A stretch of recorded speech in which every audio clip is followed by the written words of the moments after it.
Hey, good morning, IR or doctor. Okay, today we will present about assignment 3, which is case study presentation for capacity planning and development. Our group have 4 members, which are Loo Kai Xen, Heng Kor Jin, and also Ong Zi Jiang.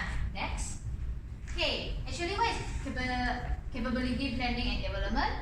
As you see, capability to accomplish, keep, and manufacture is defined as capacity. Important for an organization, and capability is to determine the number of output fabricated in a given time through a fixed system. Okay, what is capability planning? Its role is regulate either implementation of resources and predominant when making a decision related to the operation process. The goal of the capability planning or objective is achieve current and future quantity with minimum wastage, which saves a lot of resources. And then the factor which will affect the capability planning is facility, production line, technology, human capital, operation, structure, and also external structure. Next. Okay, there are 3 categories of the capability planning, which long, medium, and short.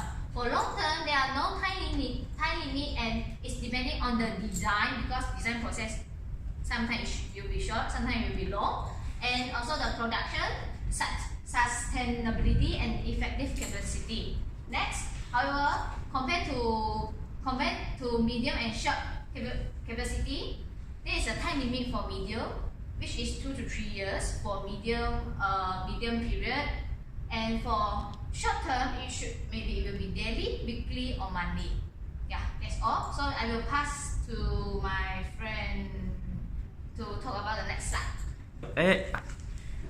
Okay, my name is Muhammad Anis, number 188804. Okay, so today I'm going to talk about the first one is the problem statement. Okay, so from the question, what we are given is that the design capacity of ultra production company is 80 products per day, but the effective capacity and the actual output is only 64 products per day. So the manager wants to increase the number of products produced per day.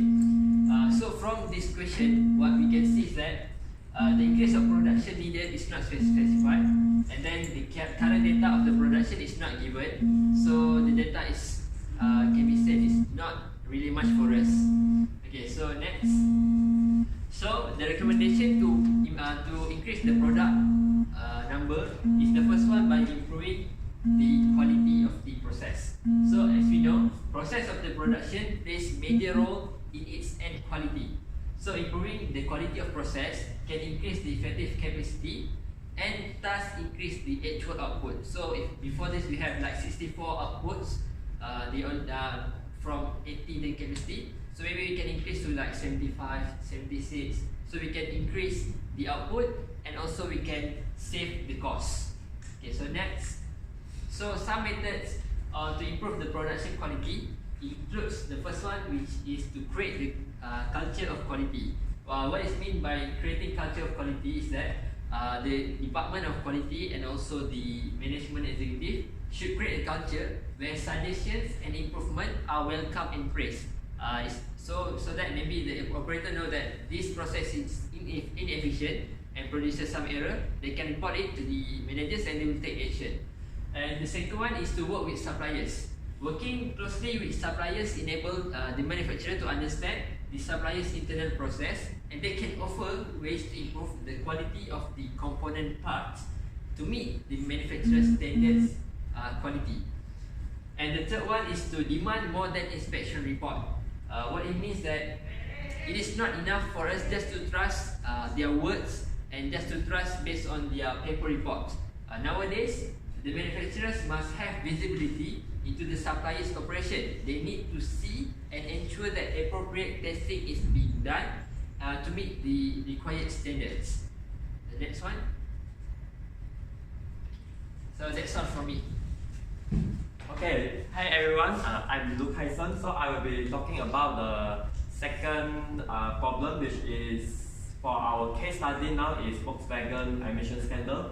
So this news is actually quite big in 2015, where Volkswagen is caught by the United States Environmental Protection Agency of falsifying their nitrogen oxide emissions during laboratory testing, which means that for Volkswagen model cars, actually the company like fake the data about the emission of like these carcinogenic gases such as nitrogen oxides. So the nitrogen oxide emission is actually 40 times in real world compared to the laboratory testing done by Volkswagen. So this has caused a major controversy and quality control issue to Volkswagen. Next. So how actually this Volkswagen company can resolve this like quite major crisis, which I summarize into 4 steps. Which first one is Volkswagen should take responsibility, which means they should publicly apologize to the public about this matter as they did falsify their reports. And the second one, of course, they should apologize to the car owners because of the fake reports. They might also harm the car owners' health because the car owners will use the car like quite frequent, so it will affect. So the third one is they should also stop promoting sales of other models until the investigations end, because when there is like because the Volkswagen car already in bad image, so if they like continue promoting, means that they will let the public like misunderstand that they didn't learn from their mistake. So they should stop promoting, and they should, fourth one, take full corrective actions. Means that they should like do a throughout policy review so that this matter will not happen in the future again. Okay, so I will pass to my colleague to continue the next slide. Alright, so my name is Ong Zi Jiang. So I will talk about the discussion and also conclude all this stuff together.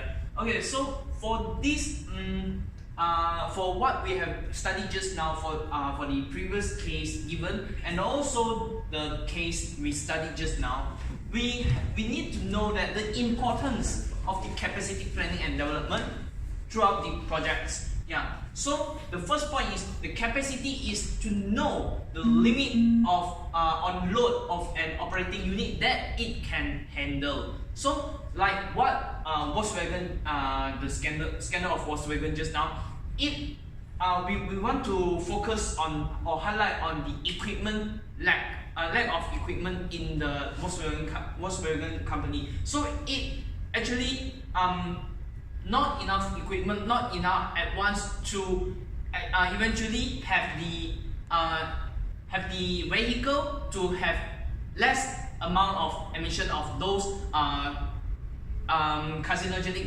gases. So hence they must meet their capability in order to produce that kind of car. Yeah. So they couldn't just like publicize to all the publics that say that our cars is safe and hence we have this kind of technology and that kind. It cannot be happen. Yeah. So the second is the cost and the benefit and risk, and go through several smaller changes or scale of testing. So we highlight this point into 3 different parts, which is the cost. If the company, they can afford the cost, so they have the capability of doing that kind of advancement. And also the second, which is the benefit and risk. So they need to compare what they get from that kind of changes. Are the benefits more than the risk or less than the risk? And the last one is they need to go through several smaller changes or scale of testing if they couldn't meet such a huge step of advancement. So last, which is based on the capacity, we can decide the capability to meet demand, cost, or ease of management. Next. So to conclude all this together, first we need to define the capability first. We need to know where we can go to, and then second, we need to define our goal and objective, like what Iwan stated just now. We need to know what we are achieving, then only we further to the next step, which is to study the side factors of affecting the whole project. Yeah, from here we can know about what are the side factors that affecting our or varying our results, and then we go to plan according to the time limit. We need to know we are short of long term, and then followed by develop plan according to the data we collected, and then lastly, we need to maximize our outcome with minimum cost to avoid any wastage. So that's all from us. Thank you very much.